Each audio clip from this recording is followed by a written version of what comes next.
Hello and welcome to the latest episode of Fixed Interests. I'm Jan Friederich, head of Europe, Middle East and Africa Sovereign Ratings. I'm joined today by Federico Barriga Salazar, head of Western Europe Sovereign Ratings here at Fitch, to discuss fiscal policies in the European Union.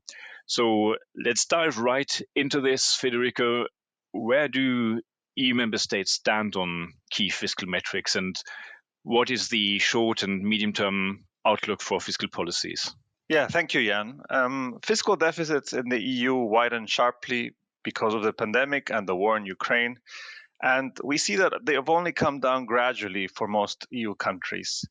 By end 2023, only very few member states had public debt levels at or below 2019 levels, with some countries seeing a sizable increase in public debt.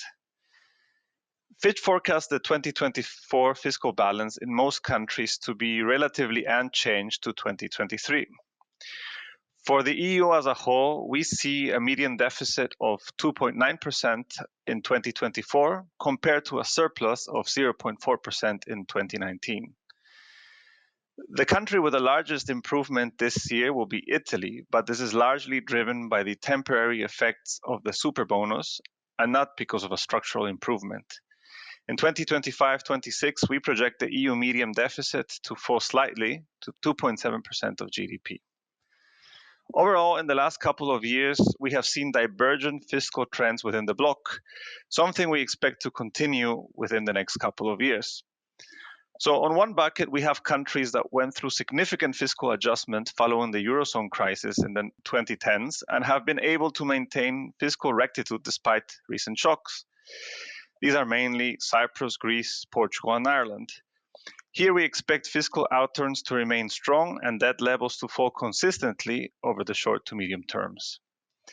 On a second bucket, we have countries that have traditionally been considered fiscally prudent, such as Austria, the Baltics, Germany, Netherlands, and the Nordics, and where fiscal deficits and debt levels are contained and in some cases falling gradually.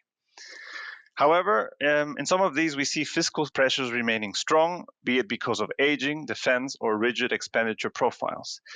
The starkest example is Finland, where government debt is projected to rise by 20 percentage points from 2019 to 2026 to close to 90% of GDP. And incidentally, this was a key factor why earlier this month we placed Finland's rating on a negative outlook. A last set of countries worth mentioning are those that have struggled reining in deficits in the past and where we project fiscal challenges to persist. They include Belgium, France, Italy, Hungary, and Romania. Other countries in CEE, such as Poland and Slovakia, are also projected to have wide deficits going forward, but this is partly driven due to higher defense pressures given the heightened concerns over tensions with Russia.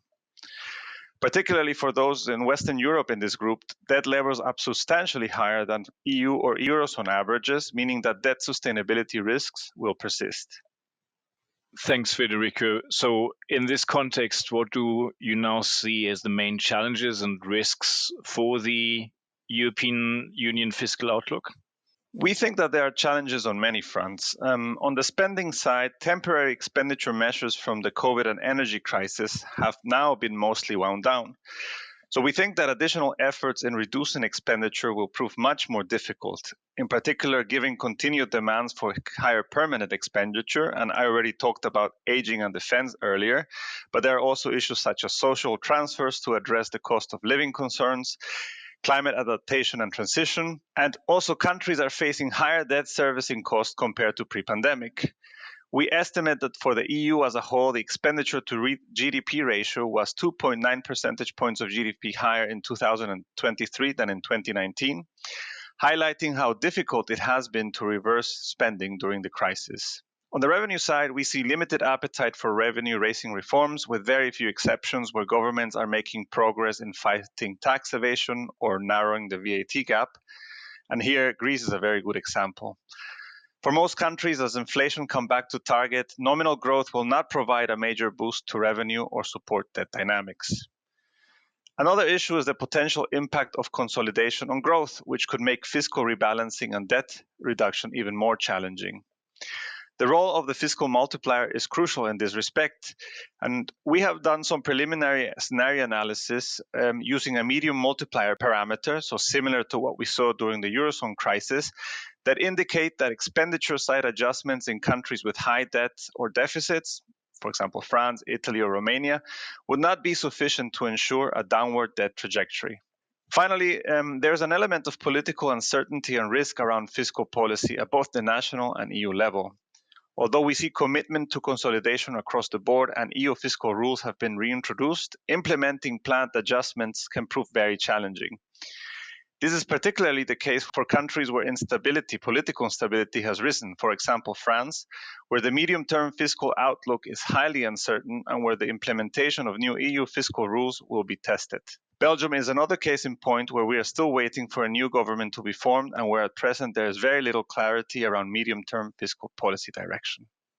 Okay, you already mentioned the new EU fiscal rules. Can you maybe provide a bit more color on what they mean and how they feed into your team's analysis of EU fiscal policies?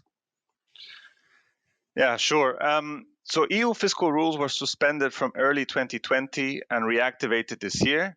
But at the same time, a new framework has been put in place that will be fully operational from next year. So summarizing it briefly, the intended purpose of the latest revamp of the fiscal rules was to make the fiscal framework more simple and more transparent while making it more effective, more enforceable, and give member states more ownership. The key objective remains to restore and entrench fiscal and debt sustainability, including bringing down debt levels to 60% of GDP, or keeping it below that level, and keeping deficits well under 3% of GDP.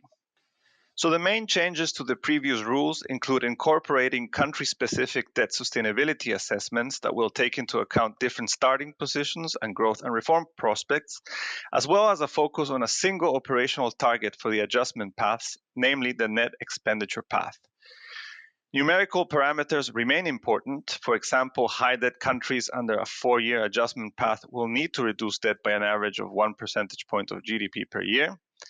But there are also important institutional changes. So out goes the previous stability programs where fiscal targets were often revised, and in comes these multi-year fiscal programs that cannot be easily rolled over and require longer-term commitments, potentially spanning different administrations. However, previous fiscal rules were marred by low level of compliance, and it is unclear whether the new framework will actually improve on this and ultimately help drive fiscal consolidation and debt reduction. We think that the rules, and in particular the corrective arm, the excessive deficit procedure, has served as an important fiscal anchor in the past, with the 3% of GDP deficit threshold acting as an important nominal target. While the new framework does simplify some aspects, the existence of multiple targets, safeguards, and exceptions could hinder its implementation. Also, the fact that growth dynamics in Europe are currently weak means that the amount of consolidation required under the new framework could prove quite challenging, also politically. This autumn, member states will publish their medium-term plans, which will provide better insights into their fiscal paths and possible challenges. Overall, it's also worth mentioning that for our assessment of a country's creditworthiness, fiscal policy framework is important, but also whether there is a track record of compliance that support fiscal credibility and debt sustainability. You mentioned that it will be quite challenging for member states to fulfill the requirements of the new fiscal rules. So how serious would be the implications if they do not meet the rules, and how does that feed through, for example, to the ECB's transmission protection instrument as one of the things linked to the EU fiscal rules? So the EDP will remain the main corrective mechanisms, and broadly speaking, the new framework did not introduce fundamental changes to how it works. So currently, countries that are placed under the EDP, and in the EU we have 7, Belgium, France, Italy, Hungary, Romania, Poland, and Slovakia, will be required to make a minimum annual improvement into their structural fiscal balance of 0.5% of GDP. As a transitionary measure, countries under the EDP will be able to exclude interest expenses to calculate their adjustments for 2025 until 2027. Countries under the EDP will be assessed on whether they are taking effective measures to address the excessive deficit or debt levels. If the EU Council of Ministers decides that the member states have not taken effective measures, then sanctions can be put in place. including withholding of certain EU funds and potentially ineligibility for the support mechanisms such as the ECB, which we mentioned before, the TPI. So the TPI is seen as a key mechanism for reducing bond volatility in the Eurozone, in particular for countries with high debt and a history of financing pressures such as Italy. A country that, according to the EU Council, is deemed to be non-compliant under the EDP could then lose access to the TPIs under the ECB's eligibility criteria. For some countries, such as France, which is considered a core Eurozone country, this issue might not be so problematic, but for others with weaker market fundamentals, an exclusion from the TPI would significantly increase the risk of loss of market access or confidence. This could then potentially lead to a self-reinforcement pattern of fiscal deterioration, which could even have negative spillovers for the whole of the Eurozone.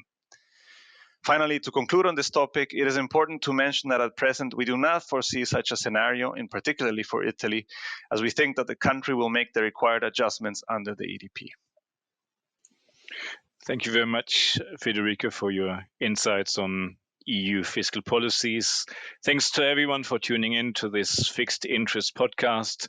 To learn more about Fitch Ratings and Credit Views, please visit fitchratings.com.